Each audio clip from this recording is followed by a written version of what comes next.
वीरों का सल्तनत। चारों ओर सिर्फ और सिर्फ जंगल, बड़े बड़े पेड़। इसमें 60 से 70 उम्र के 17 लोग एक अकेला योद्धा से घिर चुका है। उन सब के युद्ध के दौरान उन सब के आसपास के सभी पेड़ पौधे जानवर मर रहे हैं। असल में ये है ब्रह्मदेश। ब्रह्मदेश का सबसे ताकतवर साम्राज्य है लेन साम्राज्य, और ये 17 योद्धा लेन साम्राज्य का सबसे शक्तिशाली योद्धा है। लेन साम्राज्य में ये टॉप 20 में आता है। इन्हीं योद्धाओं में से 2 योद्धाओं को अमृत का वरदान प्राप्त है, और ये योद्धा जिसके साथ लड़ाई कर रहा है वो है उद्दन साम्राज्य का सेनापति आदित्य। ब्रह्मदेश का सबसे शक्तिशाली साम्राज्य का नंबर 2 पे रहता है लेन साम्राज्य। लेन साम्राज्य का सबसे ताकतवर महारक्षक 25 लोग हैं। ये महारक्षक सिर्फ और सिर्फ महायुद्ध के बाद ही अपने असली रंग दिखाते हैं।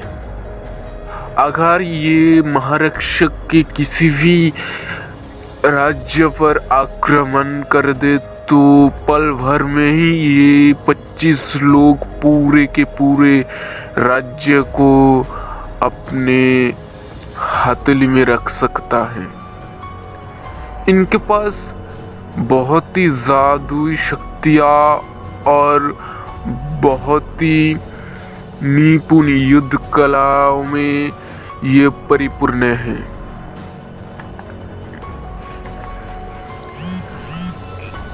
इन 25 योद्धाओं में जो सबसे ताकतवर योद्धा है उसका उम्र है 168 साल।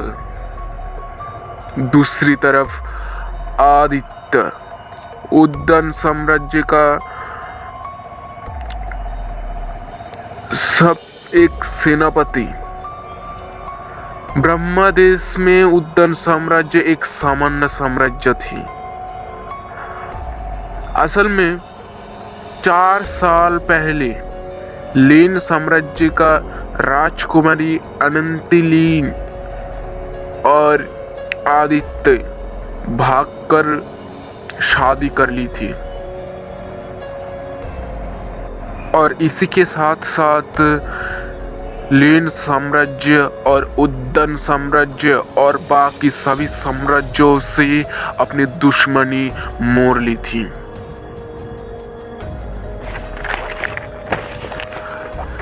आदित्य को लगभग 4 सालों से ढूंढा जा रहा था, और आज वो आखिर लेन साम्राज्यों का सबसे ताकतवर योद्धाओं से भिड़ चुका है।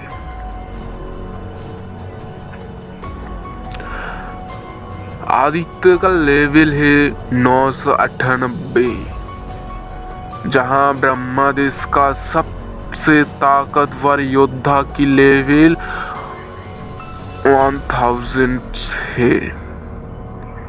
पूरे ब्रह्मदेश का 2 ऐसे व्यक्ति हैं जिनके लेवल 1000 से भी ज़्यादा है।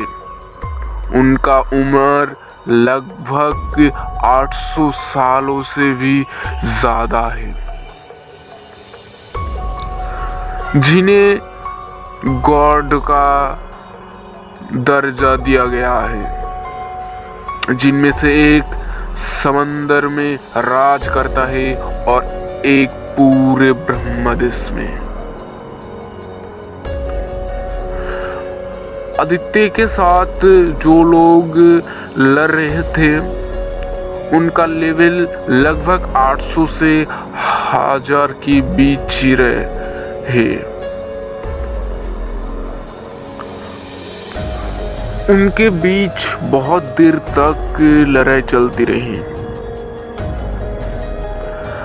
और बहुत देर तक लड़ने की वजह से और एक साथ इतने ताकतवर योद्धाओं से अकेला लड़ने की वजह से आदित्य बहुत कमजोर हो रहा था।